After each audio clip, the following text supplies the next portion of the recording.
Hi everyone, thank you so much for attending today's webinar, An Advanced Guide to Upscaling Your RFP. My name is Trine Nielsen and I'm the VP and Global Head of Ocean Freight here at Flexport, and I have the pleasure of hosting you all today. We have a great webinar prep for you today, but before we begin it, as usual, let's cover a few housekeeping items. On your screen, you'll see a sidebar to the right of the main stage. If at any time you need assistance during the live webinar, please message us in the help chat located on the sidebar. You can also ask questions via the Q&A tab on the sidebar. Time permitting, at the end of the presentation, we'll answer a few audience questions. Be sure to get your questions in early. In the menu above your screen, you have two tabs. In the first tab, you can download a copy of today's slide deck. And in the second tab, there's a brief feedback survey for this webinar. We love your feedback, so please help us fill it out before exiting the webinar. All right, as usual, a brief legal note.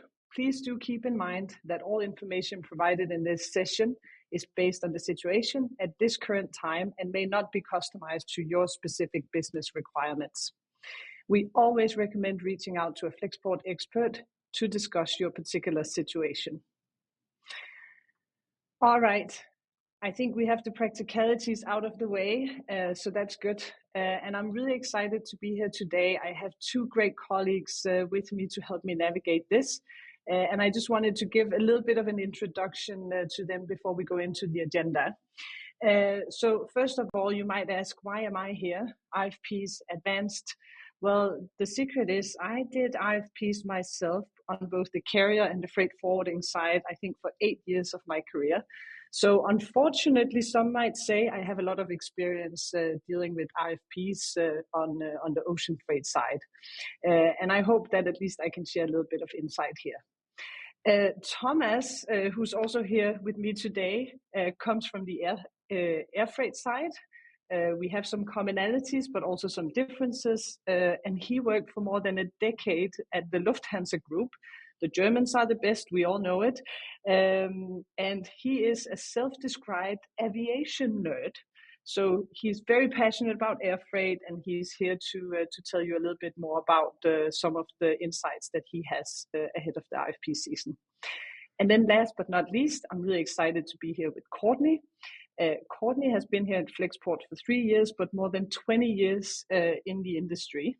She is a licensed customs broker, which always scares me a little bit because they are very smart people.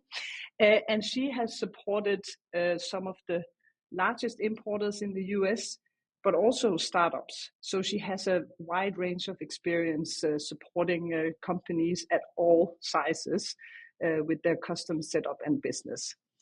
So I hope at the end of this that we can share a few learnings for you and that you find it beneficial. So let's get to the agenda. First of all, for any RFP, really important that we talk a little bit about current market conditions, because that should also help guide how you approach it. So we'll cover that a little bit along with a few recommendations. We also have a separate session that is focused just on the customs part of the RFP. Customs is very complex. As many of you know, there's a lot of things going on in the world today, potentially also impacting your customs situation. So really happy to have Courtney go through a bit more detail there. And then we have a summary at the end where we talk about the general recommendations and of course the usual Q&A. So let's begin. I have the pleasure of kicking it off with the ocean freight, and then Thomas will take over for air freight. So if we look at the current state of the ocean freight market, and Carol, if you will push one, thank you so much. As I just mentioned, tariffs and geopolitical topics is a big topic these days. There's a lot of items going on in terms of that. Why I think it's interesting for ocean freight is because of some of the potential trade shifts that we might see. And this is part of making just the ocean market unpredictable and volatile. So what we have seen over the past years is, for example, a lot of companies changing suppliers in Asia. There's been movement from China into Southeast Asia and into India. And the big question that we're still looking at is what sort of trade pattern changes will we potentially see, and what sort of ripple effects will this bring into the ocean freight market? Could be in terms of congestion, because suddenly there's a lot more demand than the network has been anticipated for, and these type of topics. So it's probably something you're considering on your side as well, depending on what goods you ship. But this is at least something where we say keep an eye on what's happening here, so that you can try and preempt some of the topics on this one. The other really big question right now that is being also discussed is, of course, the passage of the Suez. Many of you sit here in the US, and you might think, why should I care about what happens in the Suez? But the reason why it's important, no matter where you are in the world, is because the Suez passage, if the carriers start sailing through Suez as per normal, it adds more than 10% additional capacity in the market. If you have followed the market recently, you will also have noticed that the rates have dropped very rapidly, indicating that there's not enough demand to fill the capacity that is available in the market. And hence, if we see 10% additional capacity coming in, this will for sure have a big impact on the price. So at the moment, the price is very unclear on the ocean freight market. And as we are advancing into the US bid season, this is of course a really big topic in terms of how do you want to put your contract together. I'll speak a little bit more about that on the next slide. Third topic is the new alliances that are being implemented. That's happening right now. There's some operational topics, but the important thing here is also to make sure that you think about what alliances you ship on, who has the best product for your business.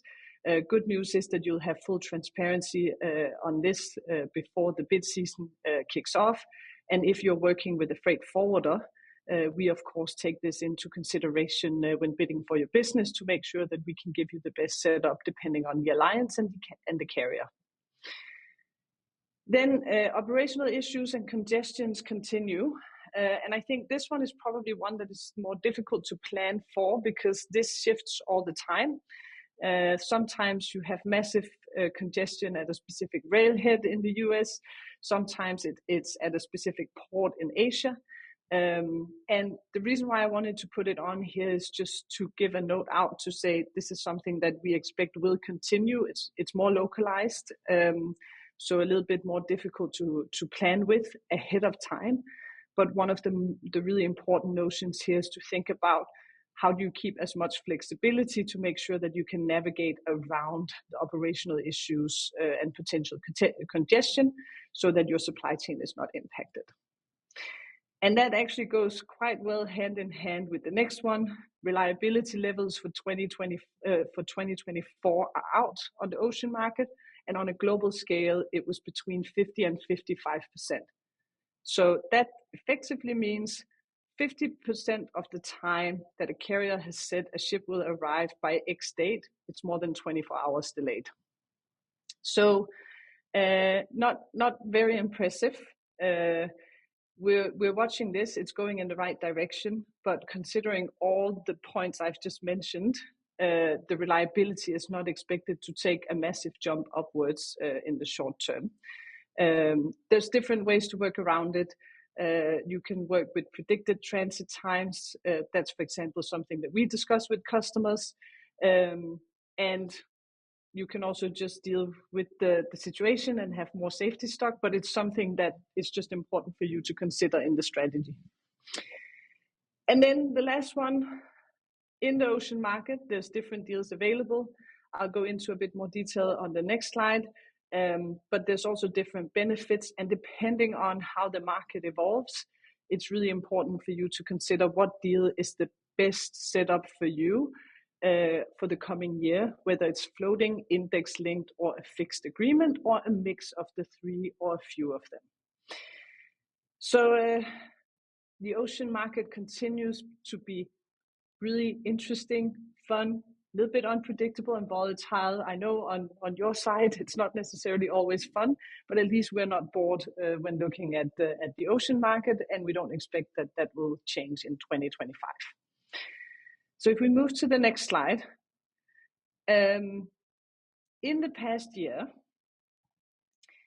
it's pretty obvious that if you've had a fixed rate, that has been a great strategy. And by the way, this illustration is just for illustrative purposes. I've taken all the details out because each company has its own situation. But what is very clear here is that if you look at the light green line, the fixed rates have been significantly below the floating rates during the past 12 months. In a normal market situation, fixed and floating will, follow each other plus minus a little bit. You get a peak, then the floating rates will go above. You go into slack, the floating rates will go below. The last 5-6 years on the ocean freight market have not necessarily been normal. And I think the last year emphasizes this well. The one notion I want to say with this, when you decide on your strategy for the coming year, is market situation is different. Of course, Suez has normalized a little bit. There's a lot of capacity that has come into the market. So we do expect the floating rates to continue the trend downwards. But also, when you look at this simplified picture, the fixed rates available were there if you got space. And this is one of the downsides on the fixed rates in this scenario. A lot of fixed rates will be basically subject to a peak season surcharge or have allocation cuts. So this is why I also said, if you just look at the data, fixed rates were a very, very good strategy in 2024. But the question is, did you get the space? Did your boxes actually move? And did the deal persist? So these are some of the considerations, because at the end of the day, ocean carriers will look at the market conditions, and if they can get 6 times higher rates on a floating rate, they'll do whatever they can to reduce the amount of fixed containers that they move. That is just reality. So we will keep monitoring the market, and we'll give you a few tools that can help you monitor as well, so that you can decide on what potentially will be the best strategy for the coming year. And if we go to the next slide, I have a very busy slide. You don't have to look at all the details here, because you can download the slides and you can look at them. But we did want to share high level. So I've put in your ocean RFP checklist. To be honest, this checklist can also cover for, or a lot of the pieces here can cover for Airfreight or customs or any RFP that you do. And Thomas and Courtney will be more specific on customs and Airfreight. But we just wanted to give you a sort of checklist that you can work with as you approach the RFP. First of all, defining your objectives clearly. What are you trying to achieve? Are you only looking for cost savings? Are you looking to diversify risk because you had issues in the past year? Are you looking for higher reliability? And by the way, cost savings can come in multiple shapes. Doesn't have to be only on a specific price. It can also come in optimizing your supply chain. But it's really important for you to have a clear objective of what you're trying to achieve, so that you set up the RFP in the right way. Look at historics. It's always interesting to look back at where did things go well and where did they do not go so well, to learn from that. And also look at the forecast. So this is where, if we see some trade patterns changing, should you, for example, try to get a different setup in some of the potentially congested areas moving forward. Off the top of my mind, Vietnam could be an interesting location to look at a little bit extra this year. Set a clear RFQ scope and requirements. That makes it very easy for people like us to make sure that we give you the right level of quality in the RFP, but also following that. There's a lot of times where you are asked to put in a rate and a service level, but then later you figure out that there's special handling attached, and then it comes as an additional cost. So It sounds very boring, but making sure that you're very granular about what is it that you require also operationally will help us give you a better and more transparent offer. Engage the right mix of providers. Always good to benchmark. Make sure that you benchmark in different ways to make the different or the best decision. And factor in market conditions and industry trends. Make sure that you also have internal alignment in your company. Your CFO is a very good person to engage early, also because looking back in the past year, CFOs have been very frustrated with the higher cost than anticipated. So make sure that these market conditions are known widely in your company. Have one format for everyone. That makes it much easier for you. Don't let anyone change your format change it for everyone, because then you can be much more efficient in comparing. And break out critical cost. Drayage could be a critical cost that you want to look at separately, and it's a different market. But make sure it's easy to have one rate, but also there's certain parameters where you do want to compare companies on. And then consider the contract types and flexibility. So as I mentioned, fixed rates in the past year have been very favorable. Getting space of them have been very difficult. Fixed rates are great for budgeting. You know exactly what you'll pay, well, plus minus, assuming that fixed rates turns out as planned. But it also gives less flexibility. Floating rates will always offer you access to space because you pay the market price. And in between the fixed and the floating, you have the index-based linked rates, which gives benefits of having some predictability. You don't have to, renegotiate a rate every 2 weeks. You follow an index, but it also gives you the benefit of following the market so that space is guaranteed. So depending on how your sales model is for your goods, these different types of contract types is something to consider. Also, if Suez opens 2 months from now, floating rates might actually at some point come below the fixed rates. I know it sounds unreal, but it has happened in the past. I can guarantee you that. So maybe floating rates are actually not as bad as an alternative for the coming year. But this depends on how you look at it. And I think from our side, we have open conversations with customers. So make sure you also talk to your providers about what options will enable you to achieve the best outcome for your business needs. And then prioritize long-term strategic partnerships. Listen, there's always a very cheap ocean rate to find out there, or air freight rate. Customs, I'm not too sure because it's a bit tricky sometimes, but you can always chase a low rate, but that doesn't mean that your cost will be the lowest. So as I mentioned, the total cost of ownership and really thinking about the end-to-end setup of your supply chain is something critical. And this is where your long-term partners are hopefully helping improve your business along the way, and hence also reducing your overall cost. I know it can be tempting to prioritize the lowest cost, by the way, also for CFOs, but that would be my recommendation. And then make sure to leverage data and technology in decision making. There's so many tools today. You can build out different scenarios. So it can really help you reduce processing time, but also improve the quality of your decision making. And if you need any guidance on that, we're also always happy to help. And then prepare for implementation. Sounds so boring, but one of the really important things is to make sure that once you close the deal, you also know when will it be available to ship on, and what sort of expectations to have for KPIs and so forth. So a long checklist. As I said, you can download this one, and there's a lot more detail to it, but we'll keep it relatively high level.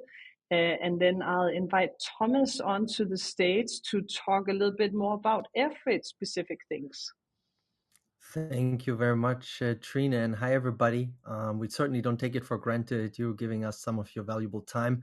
So I hope you can walk away with some key facts and some advice that might help you in this RFP season. Of course, lots going on the ocean side we have seen, and on the air side, I'm just about to dive in, and then we'll go to customs.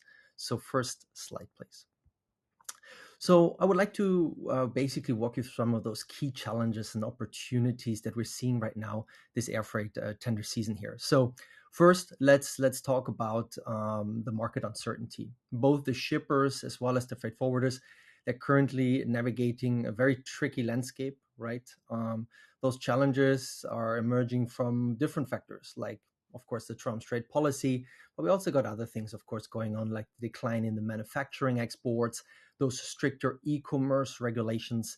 And actually, when you look at some of the most recent market data that actually suggests that just 2 weeks after the Chinese New Year, we still have flight activity by charter carriers down by 25% on the Trans-Pacific. It just shows so much is happening in such a short amount of time, difficult to stay on top. Now, next, there are also significant geopolitical risks here at play. So, for instance, of course, those tariffs everybody's talking about and those escalations potentially now on EU goods, that along with also ongoing tensions in the Middle East following the Israel-Hamas ceasefire, all that, of course, could further complicate market conditions. Could. We're also seeing, of course, economic pressures. When we look at the most recent numbers, the December global manufacturing and exports actually slowed down, and the Purchasing Managers Index dipped actually below that important 50 line. Meanwhile, when we look at inflation, that one hit 2.9% and 2.7% in the US and in Europe, respectively. And then you look at China, on the other hand, in contrast, and that inflation actually dropped to just 0.1%. And that, of course, then raises concerns about a broader economic slowdown potentially. So lots of balls up in the air there. Now, adding to all these challenges, there's also then for the forwarders pressure on their margins, of course, right? When you look at the Q4 cargo capacity, nearly 50% of that in 2024 was purchased at spot rates, while actually over 90% was then sold under long-term contracts. And of course, that was squeezing the margins even further. Now, on a more positive note, more pertaining to airlines here than to shippers and forwarders, the airlines, they seem to be in a stronger position right now. In January, we saw spot rates that were up to 20% still higher year on year, depending on the trade lane, but a common thread. And also, of course, what does that mean? That means right now it gives airlines more leverage in the market. And there are these certain ongoing supply-demand imbalances, of course, right? And we expect those to see an increase actually in blocked space agreements, also known as BSAs. So summarizing here, before we go to the next slide, we have market uncertainty, we got geopolitical risks, we got the economic pressures, and of course, all this is presenting considerable challenges for all of us. And on top of this, we are expecting airlines to capitalize on those strong spot rates, at least for now, and them to focus as well on strategic agreements to maximize their revenues. But now let's move on to the next slide and talk a bit more specific about the air freight RFPs and some of the negotiation strategies to keep in mind from our perspective. The first one, timing and contract length. You should really consider, if you can, extending your current existing contracts and also delaying new tenders until Q2 at least, to avoid uncertainty, as I just pointed out. Shorter term contracts in the first half of 2025 may also provide some flexibility against those trade policy shifts, because just so much stuff is happening right now. The second one is more about understanding the freight forwarders' procurement strategy. The freight forwarders' procurement strategy of the ones you work with, and also generally what's going on the market. And of course, we all know that many forwarders buy in the spot market, but then sell via the long-term contracts. And that, of course, always creates that risk gap. And you need to navigate how you can use that as well to your advantage when you negotiate. Now, markets will vary, so that really depends on your supply chain. You got, for example, Hong Kong, that is an air freight market that is very long-term driven. And then you look at the other end of the spectrum and you got Vietnam that actually relies very much on short-term contracts. Lot of volatility in that market. And actually 2/3 of those contracts are under 1-month agreements for Vietnam. So that really depends then on which market you look at. Thirdly, on the market position and the dynamic load factors, market data, Trine mentioned it, I mentioned it, the word data, and Courtney will also mention it, right? Use market data as much as you can to stay informed on your key trade lanes.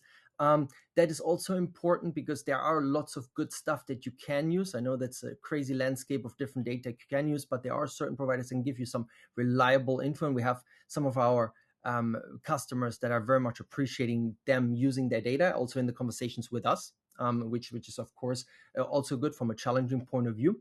And then keeping in mind, right, that when you see load factors on certain trade lanes, right, that are below 80%, that gives of course the shippers stronger negotiation power.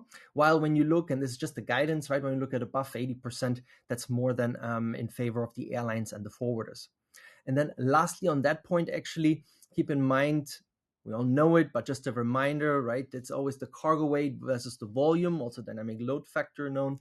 You got some heavy and high density cargo that usually occupies less bellyhold space, and that often receives, of course, better rates than volumetric freight. Next, backhaul versus front haul strategies.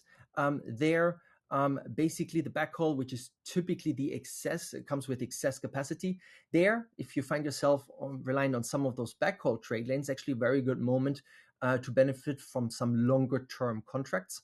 On the front haul trades, there currently you should be cautious about fixing rates because the period right now we're going through is very volatile, and it can also prevent the forwarders then from defaulting on agreements. The fifth point, leveraging your market intelligence and index-linked contracts. As a shipper, you should definitely track both the airline spot rates as well as the contracted shipper rates for your negotiation leverage. Now, when you talk about index-linked contracts, those ones can adjust automatically to some market movements, and that can of course help to reduce the renegotiation efforts, so less time spent on that. But it can also help to manage pricing volatility. And then lastly, the last point, for now, we should also keep in mind what I pointed out in the previous slide just a bit, but here in a bit more detail. The airlines are gaining currently a bit more leverage, something to keep in mind. Things can change quickly, as we all know, but it is worth calling out that the market faces currently a short-term softness, and also airlines are actually entering this year with higher rates when you look at the current indicators than last year. And that, of course, just by definition strengthens their position. So what should you do as a shipper? Well, you should adopt the flexible negotiation strategies, right? Again, it depends on your trade lane, right? It depends on many other aspects, but it's usually about balancing, of course, your contract length and the market intelligence that you do have at your disposal to navigate those potential trade policy shifts as well as the supply chain disruptions. Now, whether you have a need for ocean, air, or actually both, doesn't matter, because one thing is for sure, you will need a great custom strategy and also the data that comes with that. So I'm very happy to pass now the mic to my colleague Courtney, who is our Global Customs Director.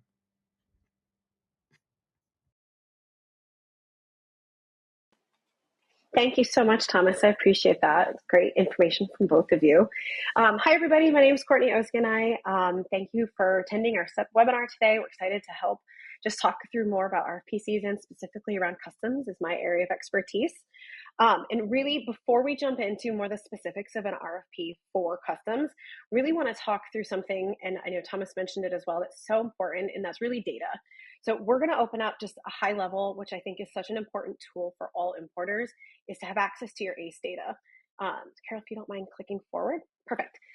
So what is ACE? If anybody's not aware, it's the Automated Commercial Environment. It's basically a portal between U.S. Customs and importers. So it has been online for several years now. It's a way for you to have that source of truth that is specifically what Customs is seeing about your import activity. So what we can do, if you do not already have an ACE account, is we can facilitate getting that set up. We need somebody at the importer to go ahead and establish an account. That'll give you that top account owner, access. You'll have visibility to all of your data and previous activity. You can then grant cross-account access. That allows us to pull the data down and we can take a look. We can slice and dice it. We have a tool that is really cool. It shows all of your imports in a really user-friendly web-based system that shows you can click in and out all the past 5 years worth of data for all of your imports and break it down by country of origin, by tariff, MPF. There's all kinds of great information in there. It shows you anti-dumping, PGAs, any of that information. So having access to that data is really going to help you be armed going into any RFP, because you're going to be able to identify those trade lanes, what your volumes look like, anything else that's going on. It's also going to help you unlock any compliance exposure that you might have. It's really great for seeing usage of tariffs, specifically the 301s. We want to ensure that 301s aren't being applied for any country of origin other than China. You don't want to pay extra duties that aren't necessary.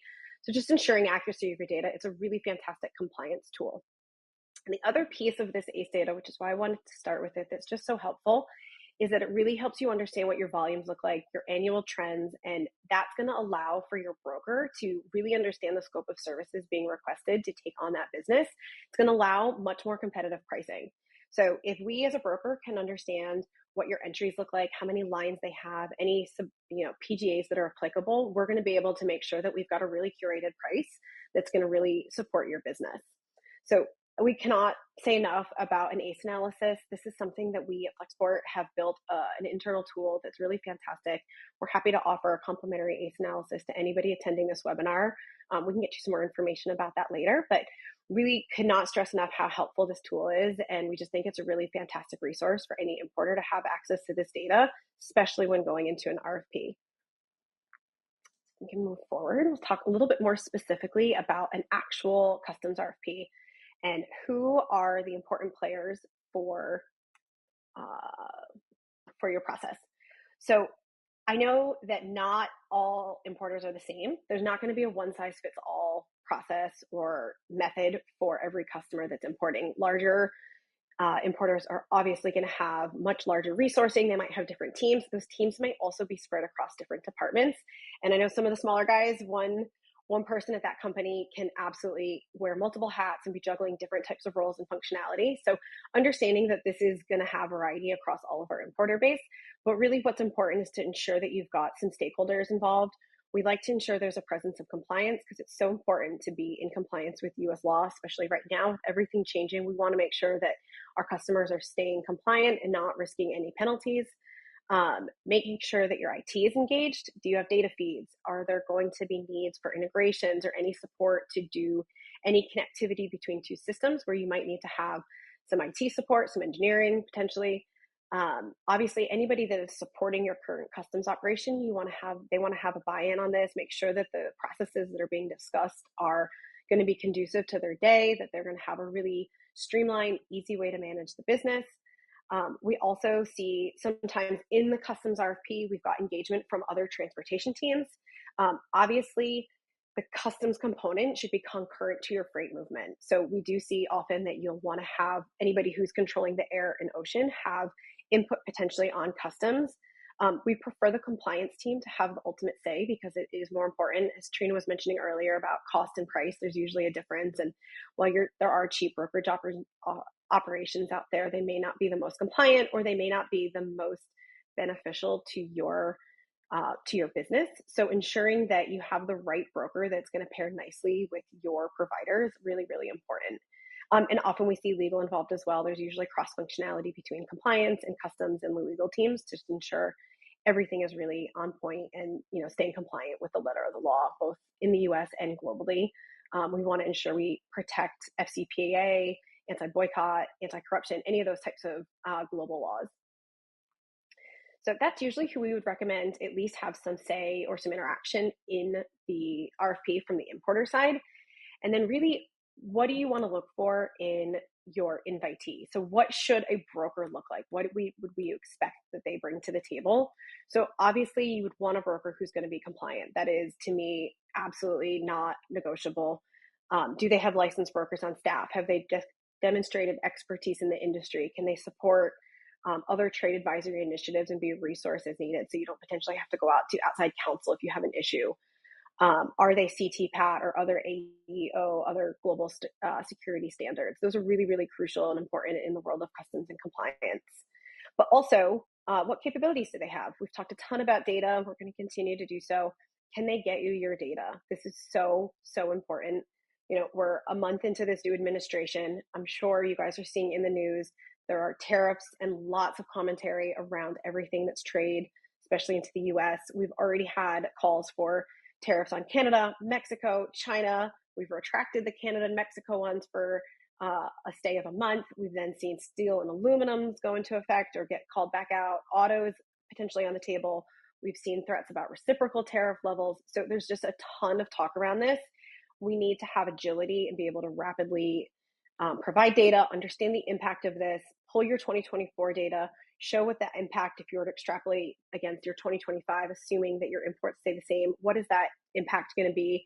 So you can understand the additional duties that are coming your way as a result of these additional tariffs.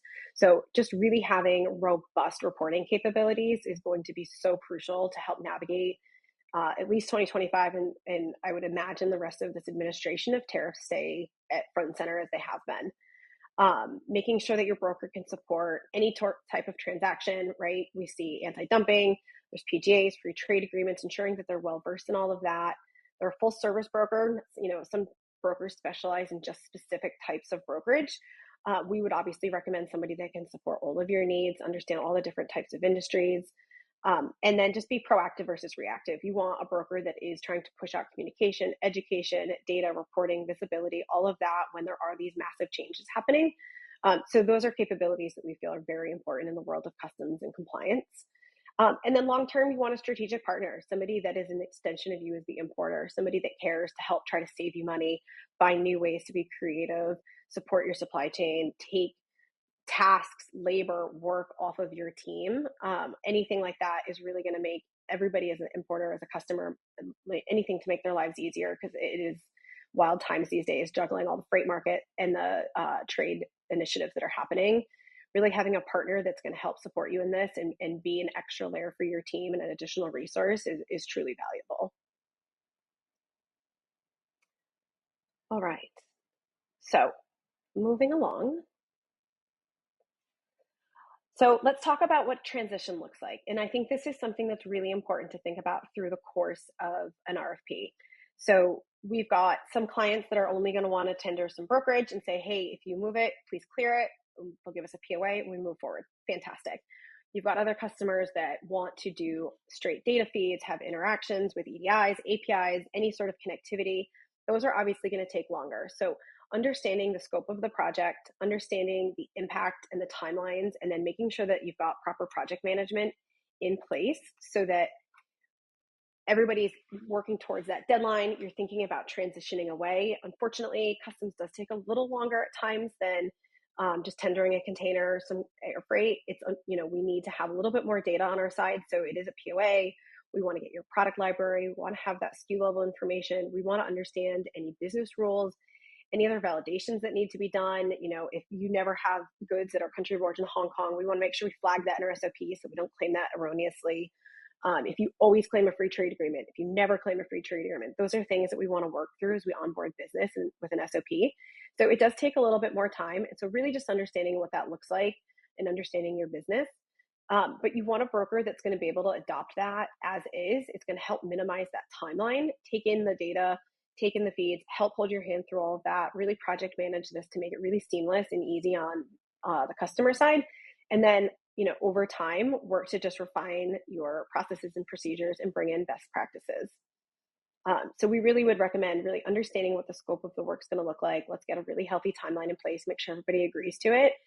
And then, you know, try to make it as seamless as possible, because I know transition is tough. Nobody likes changing systems. Nobody likes changing brokers. It can be a little overwhelming at times. So finding a broker that can really partner with you that and provide the proper resources to support that transition, whether that's on the tech side, on the operation side, the project management side, it is really helpful and really vital to the success of a transition. We want to ensure that all that data is done really thoroughly and that as an importer, you feel very comfortable with your broker. All right. Okay, so this may in fact be the busiest slide ever. I do not intend to walk through every single piece of this slide. What I think is really, really important though is to call out, and I know we've kind of hit it on the head on this call, but how much data, how many steps, how many transitions are involved in global supply chain. If you really think about the process of even just PO inception, understanding the purchasing, inventory, getting that PO cut, transitioning it to your supplier. When the supplier is ready, they transition it to your forwarder at origin, and then it moves all the way through the process, whether it's air or ocean, then to your broker, trucker destination. There are a ton of handoffs. There's a ton of players. Lots of opportunity for things to not go well. So something that we think is really, really crucial is having visibility to this piece the whole way through. So really understanding who's handling your freight, who's handling your customs, having visibility to that PO from start to finish is really, really helpful for importers and for our customers. So as you guys may or may not be aware, Flexport offers a global platform where you have visibility to all of these components. We can house all of it. It's one user interface. You can log in, you can see where any of this freight is in motion, see its status, see what's going on, see any exceptions. So, hey, it's in transit, but we can't clear it yet because we're missing classification, we're missing country of origin. That is a super powerful tool to make sure that your goods aren't delayed at destination. Customs really should be running concurrent to your freight movement. We don't want to see customs happening at destination. We want to ensure that your customs are cleared while it's in transit. Obviously, as long as countries are allowed into the US, we can clear ocean 5 days prior.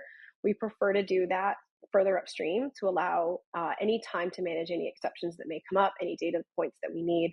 We don't want to see delays or additional charges being incurred at destination. So just having this robust visibility to all of the data points, all the handoffs, anything that's potentially missing, any of these exceptions, it's really going to be a powerful tool to help importers and customers, navigate these complex landscapes right now, and just really understanding the status of their goods at the SKU level. So I know this is a super busy slide. I'm not going to go through all pieces of it. Happy to answer any questions on this, but we really just like to call out that ensuring that your goods move in tandem with your freight and that you have visibility of it while it's all in motion is just a really powerful tool. All right, so I mentioned earlier how important we feel that an ACE analysis is, and I just wanted to call out here, we've got a QR code up there, which you can see if you're able to grab that. We also will send these slides out later, so don't worry if you don't get it right this second. You can take a picture of that. That will link you straight to my team. We're happy to help provide a complimentary ACE analysis or redo one if we haven't done one for you recently. And then a member of my team will run through all of your data. They'll show you any anomalies, any callouts, anything that we think that may be an opportunity to improve. Take a look for potentially some MPF savings or some classification opportunities. Right now, if you're really heavy on China and seeing those additional 10% tariffs going in on goods coming out of China, maybe it's time to take a look at sourcing from other countries. In Southeast Asia, Latin America, what opportunities do we have to potentially try to mitigate some of these additional impacts for you? So happy to help offer that information to you, or we can send a team email out. Again, this information will be provided after, but just wanted to go ahead and make sure that everybody's aware that we're happy to help support this. And if you do not have an ACE account, we can help facilitate that as well. It's a little bit clunky. It's a government system, but my teams are pros and they will help navigate any of the challenges that you may incur. So just to recap the things that are really just important in the world of an RFP, specifically for customs.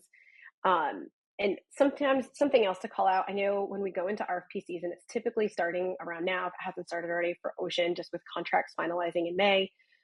Customs can be all year round. They can be seasonal. They can move at the same time as an air or ocean freight RFP, but they don't have to. So we definitely don't necessarily have just an RFP season for customs. So we do see that, customers will want to look at a new broker, at any point throughout the year if they're, struggling or are having more volumes and want to mix it up, or for whatever the reason is.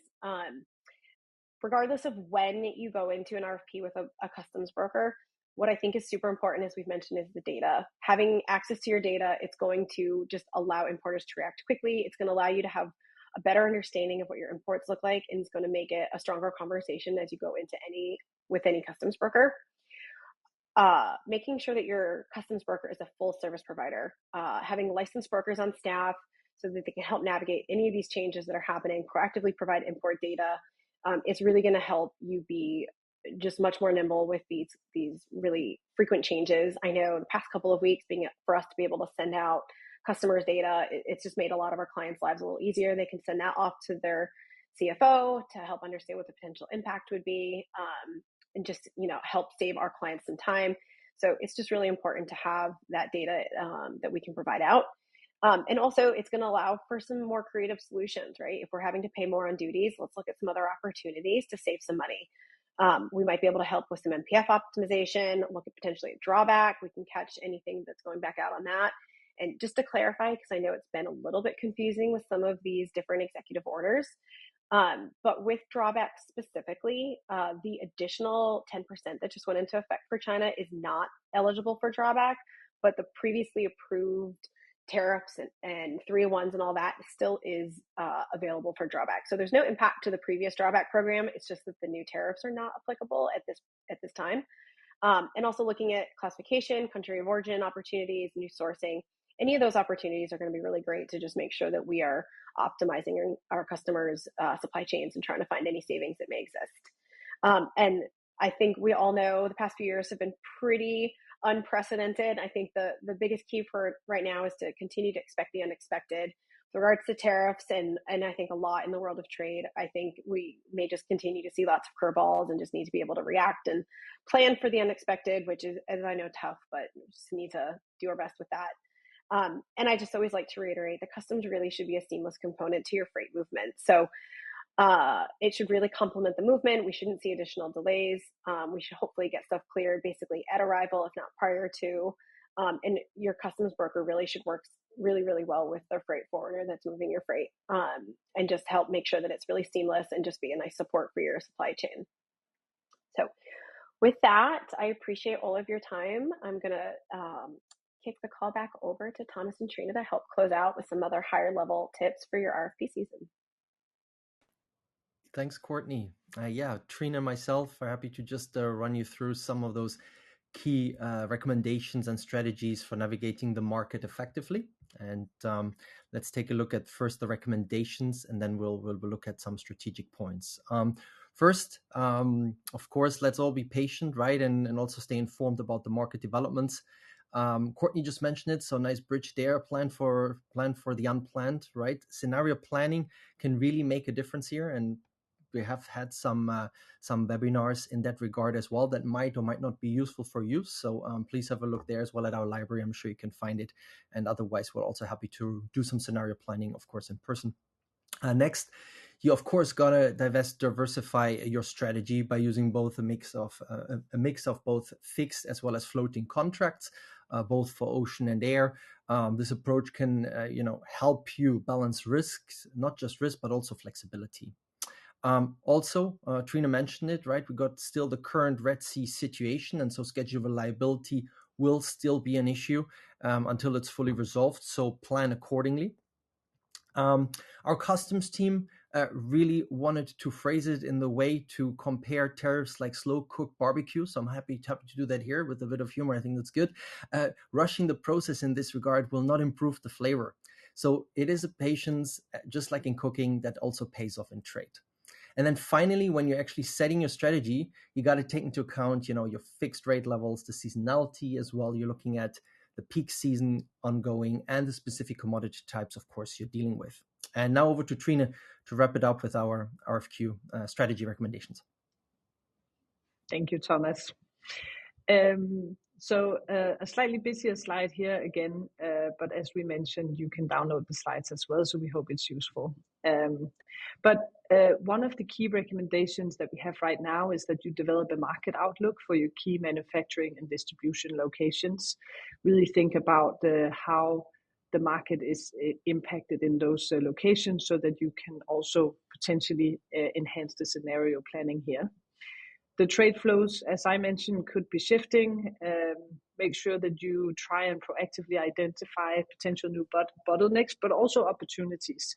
With any, I always say, like with any critical thing in logistics, it also possesses an opportunity for you to really outcompete your competition, and supply chains that run very smoothly, as you know, if the goods are with the customers faster, that can actually be a big advantage. So make sure that you try and highlight the bottlenecks, and this includes opportunities. Total cost of ownership is something I learned during my 1 year of doing procurement of freight, but really thinking much wider than just the price of the movement from A to B, thinking about how it impacts your stock levels, your go-to-market timelines, and so forth. So one of the things that we care deeply about is really looking wider than just the price of that move, but really looking at the supply chain optimization, because it's a more sustainable way for you to drive savings in your supply chain, and it can give you a competitive advantage over competition. Make sure that you communicate clearly what is your supply chain priorities. That will help providers like ourselves to give you the best possible solution considering that. And also make it easy for us to understand what your selection criteria is, because that can help us make sure that we give you the right information in the package. The implementation process we mentioned, it's really important to have clear timelines around this, but also clear expectations about how an implementation looks. At one point in time, I said that all implementations are messy. I think we've come further than that now. Not all implementations are messy, but all implementations, especially for new business, are tricky. So make sure that you consider that. And then, we talked a lot about data. We talked a lot about staying on top of the market. Really critical to do that right now. So make sure that you use all the technology and the data available. And we put in a few sources here that we provide in terms of staying close to the market. So I'm sure you can find other sources as well, but at least we wanted to help you out. So we do the freight market update. We have global logistics updates that go out weekly. We have a blog where if something big happens, we typically put out a blog with a bit more detail. And then, of course, as Courtney mentioned, feel free for the ACE analysis, which is a great insight to have. Make sure to also just reach out to us on email. So that wraps up the formal part of the webinar. And I'm so happy because sometimes when I'm in webinars, there's absolutely no time for Q&A, because the people I join webinars with are exceptionally passionate people in their field. But today, somehow we managed, Thomas and Courtney, well done you two, thank you so much. So let's jump into the Q&A. And just a quick reminder, if you have a question, it's not too late. You can still put it in the tab on the right-hand side. So the first question here is from Joshua. Can you please give more explanation of how index pricing works? And Thomas, we have it both on ocean and air, but you want to kick off with talking about air freight? Yeah, with pleasure, Trine. So essentially, index pricing is a dynamic pricing model where the freight rate is actually tied to an underlying index, and I believe that's pretty similar on both modes. And that, for example, could be fuel price or all the other market indicators. So you got basically 5 things to look at there. You got the base rate establishment. So you got a base freight rate that is initially set based on expected costs, but also the market conditions at the time of contract. Then the second would be that you have an index linkage. So you link it to some kind of index. That could be a specific index or an index as well. An example here for air freight is definitely the fuel price. And of course, that then, as this underlying index fluctuates, then the freight rate actually adjusts accordingly. And then you got also the adjustment mechanism. So this is a formula that is agreed upon that basically defines how changes in that index affect your rate. So for instance, again, let's take the fuel index here. If that one increases by X%, then the freight rate actually might be adjusted upward proportionally. And similar, of course, if it drops. Of course, this system basically helps to distribute the risk, right, between the carrier and as well as the shipper. And also, when you have such a clearly defined index and the adjustments formula, then basically both parties also can have a very transparent as well as predictable mechanism for rate changes. Very nice. I think on the ocean side, it's very usual to do index-linked agreements coming out of Asia into Europe. It's less usual doing it coming out of Asia into North America, but it's something we're seeing a lot more interest in, especially due to the last year's, turmoil, including on the rates. On the ocean freight, we don't use the fuel necessarily. The fuel is often subject to the rate, but we do have, there's in particular 3 indexes, and there's pros and cons for each of them, by the way. But there's the Shanghai Container Freight Index, also known as SCFI, which covers Asia exports. You have CTS, Container Trade Statistics, I think is what that stands for. That covers more widely compared to the other one. So if you have imports from Africa, for example, that could be applicable there. And then Seneta also have some different index options. It's really important to understand the index that you use in detail, because obviously that has an impact of how the rates move. But the big benefit on the ocean side of this is that a lot of companies might actually benefit from a floating rate, both in terms of getting access to space, but also if you, for example, have a business that doesn't have a peak or the same seasonality as the usual companies, you might actually benefit from having a floating rate, because floating rates are often lower when you have a slack season. But you don't want to deal with all the admin of changing rates every 2 weeks, or discussing or debating or benchmarking rates every 2 weeks. So the index deal allows you the benefits of a fixed deal that you can do a year or 2 years or 3 years contracts, which gives some stability, but it reduces that administration of renegotiating rates, and it ensures that you can get access to space. So on the ocean side, it can, for example, come with fixed allocation every week, if that's what you want. It can also come with flexible allocation. You can have different triggers. You can say, hey, let's only change the rate if the market rate changes by 10%. So there's different formulas for how to put it together. But it's a very flexible way of contracting, and knowing how the ocean market in recent years, where carriers are opening contracts when we see these big volatile movements, it's actually a really good alternative to a fixed rate that might not be applicable at the end of the day anyways.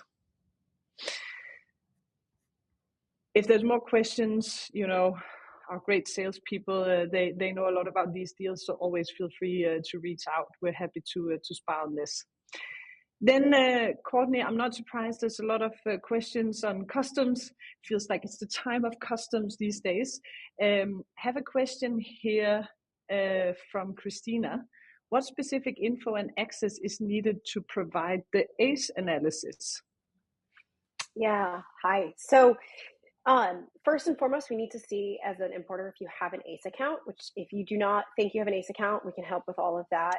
First step would be to establish that ACE account. It's going to require a form filled out, submit to customs. It can be a little tricky. So again, happy to help if it seems overwhelming. It's going to be your basic business information, your tax ID information, some other, it's just your high level business information to get your importer data from US Customs. That gets submit. Once your account gets established, they're going to assign a top account owner. You give them a name to be the top account owner. That's the primary person that can be like that high level editor access on the account. If you would like Flexport to then help do an ACE analysis, you can grant our top account owner, it's kind of the 1-to-1 ratio there, the cross account access, which I know those terms are real similar, but once we have access, we can then go in and pull that down. And then we would be able to run the analysis and give you back that HTML web-based tool, as well as all the CSV raw data behind it. So you can do anything else you want to do for further deep dives. Pretty high level answer, but happy to help walk you through all of this further. I know it's a little overwhelming sometimes to get these submit, and we see importers struggle with getting rejections back and all that. So again, we're really happy to help. All right. Then I have a question here from Oliver. We heard data a lot in this webinar today. What are the main reasons there was an emphasis on this word? Thomas, do you want to? Well, yeah, I think it's. I don't mind answering it. Thanks for the question, and I think it's not just us, right, that say the word data, right? I think we're in an industry that has started to adopt much more data-driven approach in recent years, right? Technology has helped that. Knowing also that it's an industry that has come a long way, right, and maybe wasn't the first one to get into the data-driven approach. And I think that's why you will hear it from us and other key players in the industry, right? Because there is so much data now. But the problem is what you do with lots of data, right? Everybody calls it the new gold. But at the same time, what do you make out of that gold, right? And that's really then what's going to, increase the value, right? And so we are very data-driven, and so you will hear us not just today, but for the end, until the end of days, probably speak about data from my perspective. Courtney, do you have anything to add? I just also to add to that, and I agree, I think data is a general statement. I mean, you're hearing so much more about AI and LLMs, and data really is just everywhere as the world continues to get smaller. We're relying on data so much more than I think we did historically. But also logistics is a pretty old industry, all things considered. It's been around for hundreds of years, and data used to be, actual manifests and paper, and it's evolved. And now, we're trying to move away from physical documents to emails, and we'd even prefer to move into, more of the API, EDI feed. It's going to drive efficiency. It also drives compliance.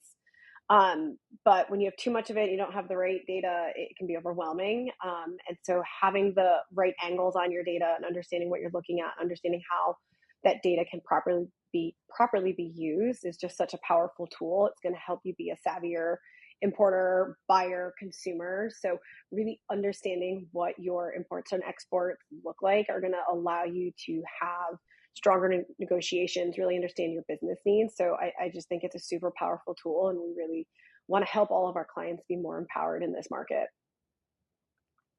Very good. We're 1 minute over time. There's one last question from Mylin. I hope I pronounced it correctly about what volume is recommended for fixed ocean contracts. So I'll just answer that very quickly because the total volume can differ a little bit, but we would say typically you will benefit from a fixed contract if you have stable weekly departures on a specific trade lane. So I would say between 8 and 10 TEU departures on a specific trade lane per week. Then the fixed contract is one that is attractive and will benefit you. But it can really depend on your business. So don't take this as a final. If you only have 4, that it's not possible. That's not what I'm saying, but that's just a rule of thumb. And then this concludes today's webinar. Sorry for going 2 minutes over, but we really hope that you enjoyed the webinar and that it was useful for you. Do share your feedback. We love it. So make sure that you fill out the survey before you go, and we'll make sure to share the link to the recording with everyone tomorrow. Thank you again for joining. Have a great day. Bye, everybody.